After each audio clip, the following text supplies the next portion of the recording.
a gente tem em mente que a doença de Alzheimer, ela é uma coisa só lá da velhice, e realmente a idade é o principal fator de risco, e à medida que a gente envelhece, principalmente acima de 70, 80 anos, esse risco vai aumentando mais.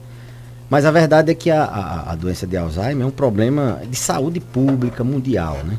A gente tem dados alarmantes que a progressão, o número de pessoas que aumenta, o número de pessoas com doença de Alzheimer vai aumentando cada vez mais. Projeta-se que daqui a 20 anos, 30 anos, a quantidade de pessoas será 4 vezes maior. Para você ter ideia, hoje a gente tem-se uma estatística de que a cada 3 segundos uma pessoa é diagnosticada com demência. A gente tem um número em exponencial, de um aumento em exponencial no Brasil, por exemplo, nos últimos 30 anos, 150% o número de pessoas aumentou a incidência.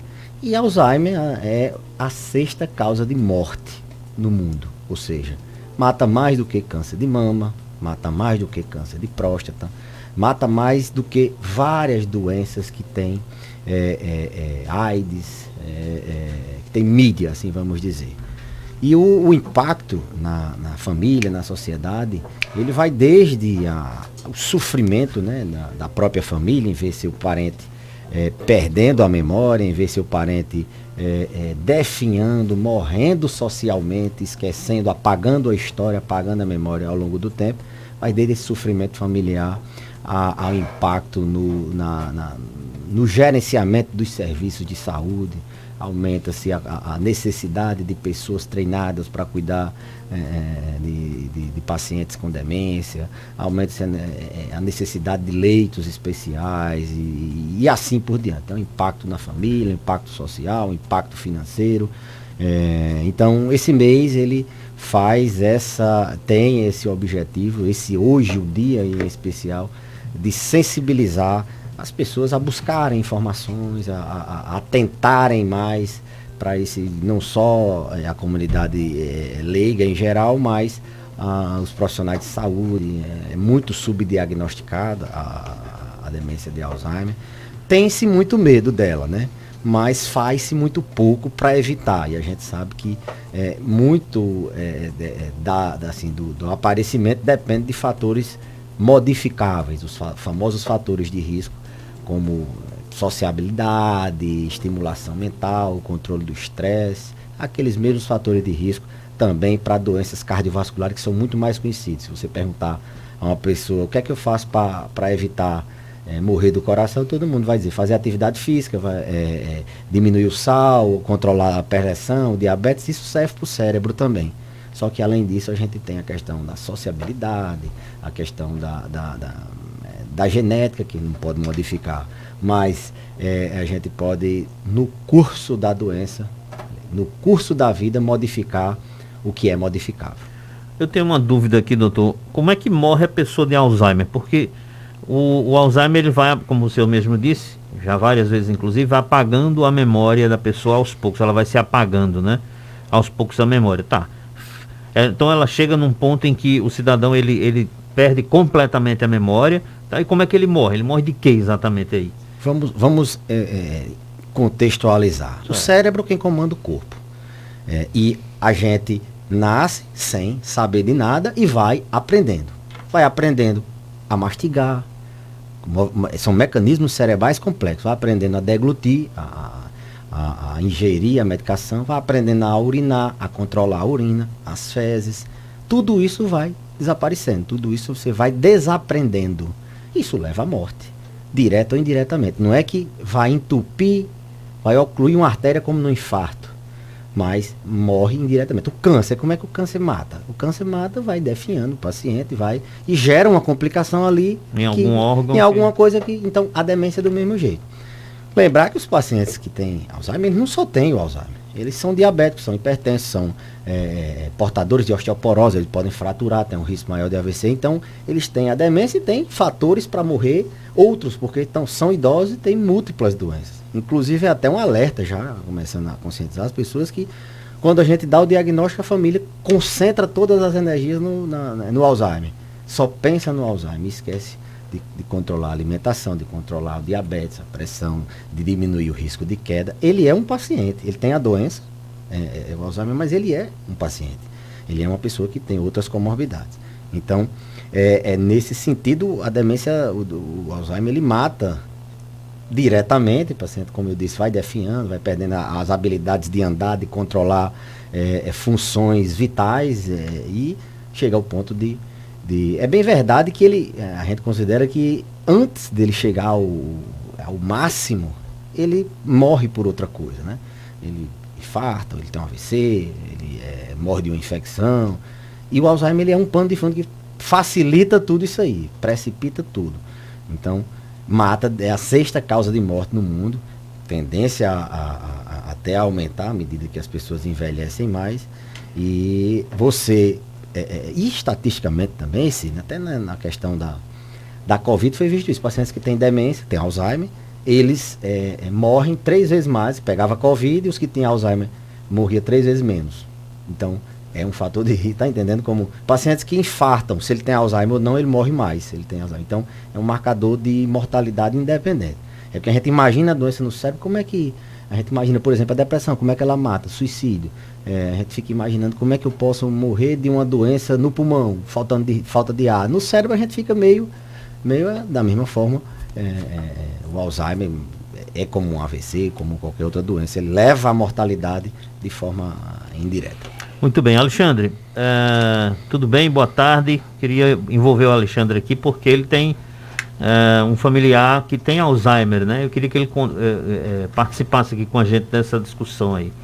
Boa Tudo tarde, bem? Sidney, doutor Beleza, a turma que está com a gente aqui. Olha, Sidney, eu tenho uma tia que cuidou de mim e depois eu me tornei o cuidador dela, né? Ela tem 74 anos e há alguns anos, doutor Beleza, ela sofreu que na época chamado de AVC transitório. E esse AVC deixou sequelas, enfim. E parece que naquele momento o Alzheimer ele começava a aparecer e a gente não entendia, fez tratamento com psiquiatra, com outros médicos, até chegar no neurologista e entender que ali já estava acontecendo o Alzheimer. Aí não foi por causa do AVC transitório ou foi precipitado por ele? Há uma relação. Provavelmente uma relação, né, doutor Beleza? Então, nesse interim, ela desenvolveu o que eu costumo brincar com ela de chamar os curtos-circuitos, ou seja, às vezes no meio da noite perde o sono, fica perambulando dentro de casa, e ela tem uma característica interessante, e que eu lamento muito por isso, porque ela às vezes diz, cadê Sidney?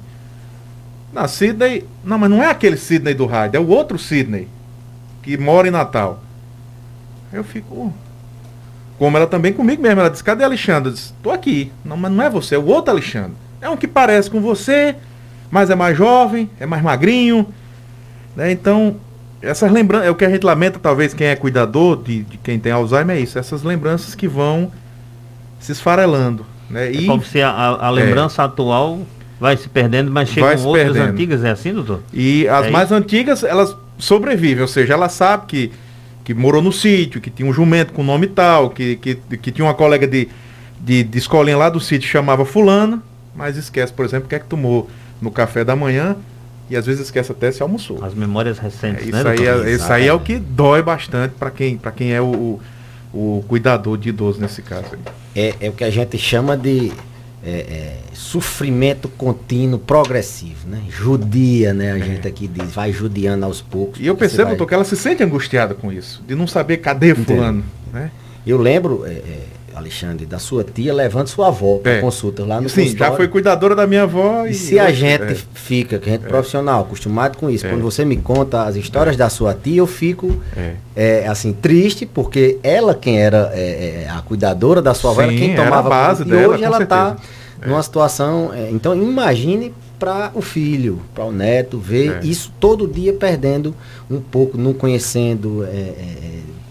você... Ela puxa o nome de alguém e fica... Aí ela dá aquela paradinha, ela parece que fica meio offline e fica perguntando... E aquele seu amigo... Aí falta a memória dele, falta o nome... Déficit na linguagem, lembra? Esquece o nome. Então, esse perfil de paciente que vai progredindo insidiosamente, muito provavelmente ele tem uma demência, Alzheimer, né? Embora tenha tido a questão do ataque isquêmico transitório, tem um componente que a gente diz vascular, mas a demência vascular, ela pode até estar associada, mas ela é muito mais em degraus, ela vai Se o paciente vai perdendo, o Alzheimer ele vai definhando ao longo dos tempos. Por mais que se trate, por mais que se tenha o controle dos comportamentos, mas a memória ela vai se perdendo, a história daquela pessoa vai se apagando, vai morrendo socialmente.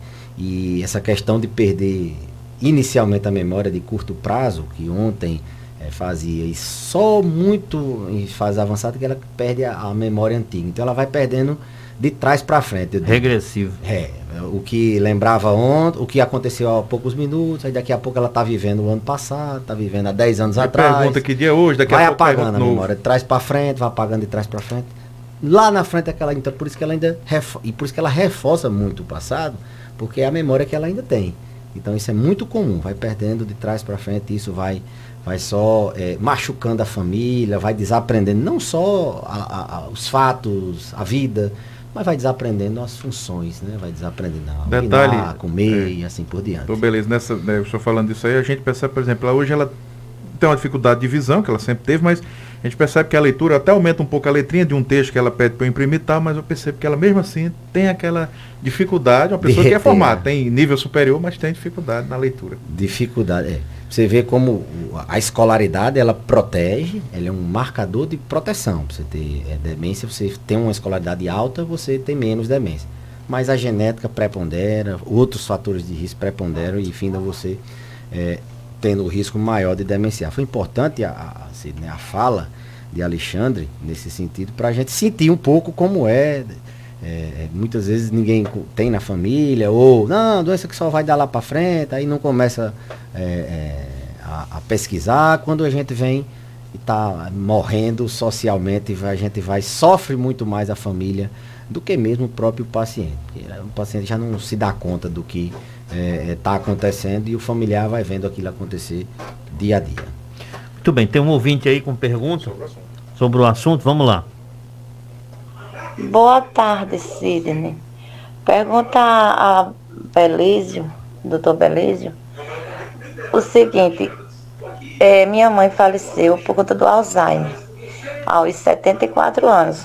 Ela começou a ter os primeiros sintomas com 64. Então, com 74, 10 anos, ela faleceu. Exatamente por essa razão aí. Ela não queria mais se alimentar, não se alimentava, não sabia mais se alimentar. Por mais que eu passasse toda a alimentação dela no liquidificador e desse de mamadeira, ela ainda não conseguia. Aí eu quero saber assim, eu tô com 52 anos, mas eu não tenho, hoje ainda não sinto não percebo que tenho esquecimento. Mas pode acontecer que eu chegue a ter Alzheimer, ou não é provável. Só que meus filhos, minha irmã, tudo tem esquecimento. Mas eu não tenho não. Neide, vamos lá. Respondendo assim, o tempo de Alzheimer, 10 anos, começou até cedo, né? Acima de 65 anos, estima-se que apenas 5% das pessoas têm demência. Acima de 85% tem a demência. Então, aumenta muito à medida que a idade avança. E durou 10 anos. Há uma média de 13 anos, né? Do diagnóstico até a morte. Como eu disse, pode ser abreviado se o paciente não é cuidado, se o paciente não toma medicamentos, se ele não cuida das outras. Pode ser abreviado 1, 2 anos ou o paciente pode viver relativamente bem, confortável, mas tem paciente de 15 anos de demência, de 20 anos, vai depender mais, uma média, 13 anos. Então ela estava dentro dessa faixa etária. E aí a preocupação das famílias, será que eu vou ter, né? Ela filha, será que eu vou ter? O risco é maior. Você tendo um parente de primeiro grau, você tem um fator de risco, que é a genética. Mas a gente pode contornar os outros riscos, né? Como eu disse, existem vários outros riscos que são modificáveis. Você pode, inclusive, não ter a demência, fortalecendo, diminuindo os outros fatores de risco. Se socializar, ter amizade, se dar bem dentro de casa, participar de atividades. E socialização é um fator protetor. Aprender coisas novas, estimular a mente com coisas novas, é outro fator protetor. Controlar o estresse, acha que está com ansiedade, depressão, se tratar. Dormir bem, sono é fator protetor. Isso tudo se modifica, se você não está fazendo nada disso. Atividade física é um fator protetor. A pessoa não consegue às vezes associar, consegue associar com o coração, mas com a demência, não é uma coisa que vai acontecer lá na frente e tal, mas as pessoas que têm na família, esses sim devem reforçar. Álcool recentemente foi colocado como um fator de risco, tabagismo foi colocado como um fator de risco recentemente, trauma na cabeça foi colocado como um fator de risco recente, e controle das comorbidades. Você tratar bem a hipertensão, você ter níveis pressóricos adequados para a sua faixa etária, isso significa que você terá um risco menor de demência, de ter Alzheimer. Controlar diabetes tem um risco menor. Se você não controla, você pode, além de morrer das complicações do diabetes, da hipertensão, você também demenciar. Então tem muita coisa a se fazer, e essa é a ideia das pessoas se conscientizarem de que isso que acontece com Alexandre, esse sofrimento, pode acontecer com o seu pai, com sua mãe, com seu avô, com sua avó, principalmente as pessoas mais jovens que ainda não se deram conta, ou não cuidaram, ou não tem ninguém. Sabe bem o que é a doença quem tem algum parente, quem cuida dela no dia a dia, quem vive aquilo. É muito sofrido. O cuidador, ele tem que estar com a saúde, a gente sempre comenta, ele tem que estar com a cabeça muito boa, ele tem que estar com a saúde em dia, para poder não titubear, como o próprio Alexandre falou. Às vezes o cuidador adoece mais do que o próprio paciente, né? Ele entra em depressão, ele perde sono, e aí eu tenho muito paciente idoso, cuidador de idoso, paciente com 70 anos, cuida da mãe de 90, e eles às vezes demenciam antes da mãe. E cuida da mãe por outras doenças, isso é muito comum. Então, porque se dedicam demais e findam não cuidando bem, e aí é o que eu digo, você não está bem, você não pode cuidar.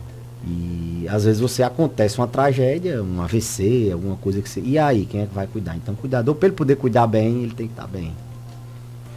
Muito bem. Tem mais pergunta aí? Deixa eu ver aqui. Mandar um abraço aqui para a turma de São João do Sabugi. Mandar um abraço para todos que estão nos ouvindo, nos vendo aqui na live do Instagram. Show. Tem pergunta aqui sobre outros temas, doutor. Boa tarde, doutor Belise. Gostaria de saber do senhor se nimesulida ofende, porque eu sofri uma dor de dente muito forte e tomei uns 4 comprimidos, Virgem Maria. E notei que minhas pernas e meus pés ficaram muito inchados. E eu sou hipertensa. Maria Pequena, que está do sítio Barra do Forte. Bom, remédio e veneno, a diferença é a dose e a forma como você toma, né? Se você tomar um copo de água, ele pode ser um remédio, mas se você tomar um botijão daquele de 20 litros, ele pode ser veneno. Do mesmo jeito é remédio. Então a nimesulida é um remédio. Ela alivia, ela cura algumas enfermidades, é um anti-inflamatório, só que dependendo da dose, dependendo do paciente que vai tomar, ela pode dar problema, né? Ela se tomou 4 comprimidos, não sei se foi tudo de uma vez, enfim. De toda forma, quem tem hipertensão, na verdade os anti-inflamatórios, eles são usados com muita cautela, quase que a gente evita sempre do paciente idoso, porque o anti-inflamatório ele pode precipitar uma insuficiência renal, ele agride o rim, pode precipitar uma hemorragia no estômago, ele é agressivo ao estômago, e ele também descontrola os níveis pressóricos, ele pode aumentar a pressão. Então o paciente idoso ele tem tudo isso, a gente evita.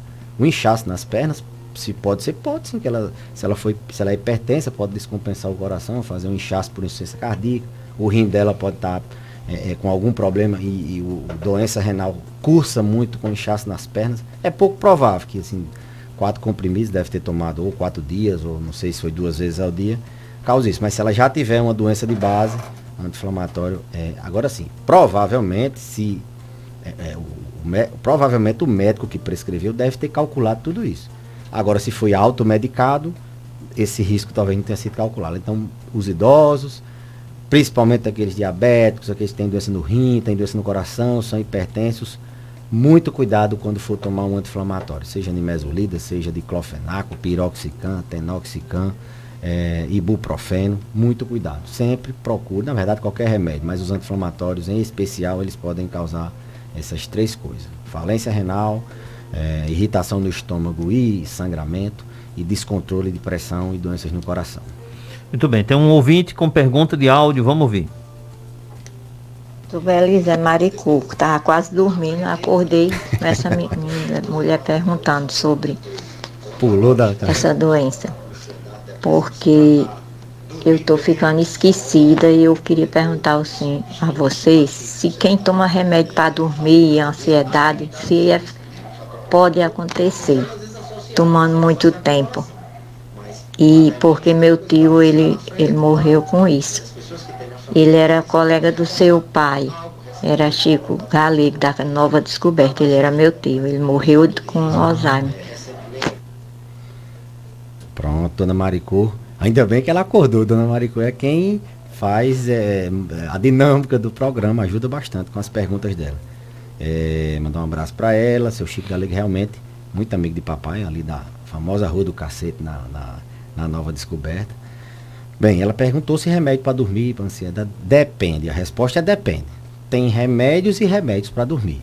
Tem alguns, a maioria dos medicamentos para insônia que eram prescritos há bem pouco tempo atrás, aqueles de tarja azul, né? O clonazepam, o diazepam, os pães, eles sim, usados a longo prazo, eles levam um déficit cognitivo, eles dão um esquecimento. Eles já dão mesmo no início do tratamento, já tem um esquecimento sim. Mas a longo prazo ele pode sim levar, além de dar queda no paciente, além de induzir outras complicações, sim, ele pode, aqueles de receita azul, eles podem sim dar déficit na memória, se usado a longo prazo e ser fator de risco para o paciente demenciar. Mas nem todo remédio para ansiedade, nem todo remédio para dormir, ele é da receita azul. Então tem várias classes de medicamentos que não são de receita azul e causam esquecimento, por exemplo, dos antidepressivos tricíclicos, amitriptilina, nortriptilina, eles podem dar um déficit cognitivo. E muitos que não são também, que não causam nenhum problema na memória. Na verdade, a maioria dos medicamentos para tratamento de ansiedade e depressão, eles não dão nenhum problema na memória, principalmente os da classe dos inibidores seletivos de recaptação de serotonina. Estalopram, sertralina, fluoxetina, esses são medicamentos até, de certa forma, seguros nesse aspecto da memória. Então, resumindo, remédio de tarja azul pode sim dar problema na memória e outros remédios que não de tarja azul também podem.